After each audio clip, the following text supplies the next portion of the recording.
This is your Jordan year. Congratulations. Thank you so much. Jordan year, golden year. I'm so excited for you. Thank you. I've been watching you since you were a youngin' in hardball, and now we're sitting here celebrating Creed 3 in your directorial debut. Yep. Yes, and I think that Creed 3 is a testament of the why it's essential to have Black creatives in front and behind the camera so we can be able to tell our stories and not be always shown in such a narrow view. Something that you've shared is that a part of your legacy is about who you put on. And I wanted to ask, like, how did you go? Why is that so important to you to like bring others up and especially in an industry when it's so much about competition? How did you decide to go about making boldly carving out space for others? I think it was just a.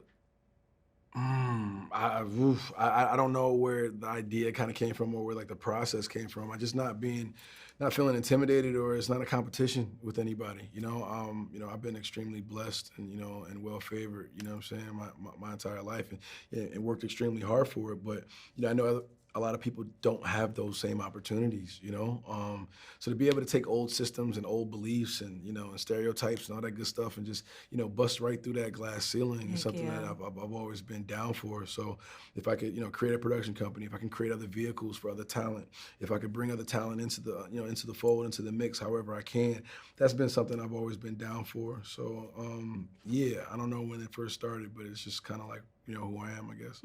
Just naturally, yeah. I got to chat with you briefly in 2020, and you shared that a lot of the roles make an impact on your life and switch up your perspective.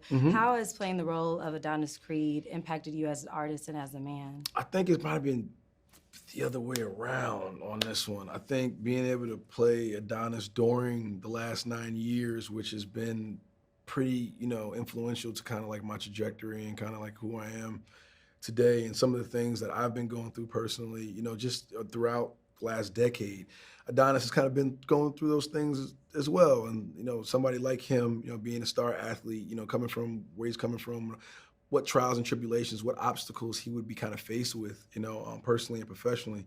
I kind of had a little idea of what he would be going through. So I think, from childhood trauma to, survivor's guilt to, just communication, and feeling, talking, and all that good stuff. So I think there's a vulnerability there that he needed to have, and in order to do that, he had to go through some extreme hardship. So yeah, so I think a little bit it's kind of like maybe the other way around. And I know you wear so many hats, especially for this production. Director, leading actor, producer. So I'm sure it's so much pressure and a lot of challenges you have to face. What is one of maybe the most embarrassing moments you had while shooting Creed? Embarrassing moments?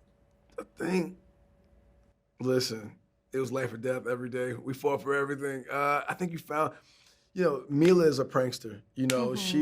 She brought so much levity and kind of like great energy to the set. Like when we would, it was a very, emotional scene. I'm teaching her, how to box or whatever and whatnot. And a couple takes, she would just run and literally just jump onto the heavy bag and start swinging. Like she would just literally, full legs, arms wrapped around the bag and just kind of look at you with this kind of deadpan face.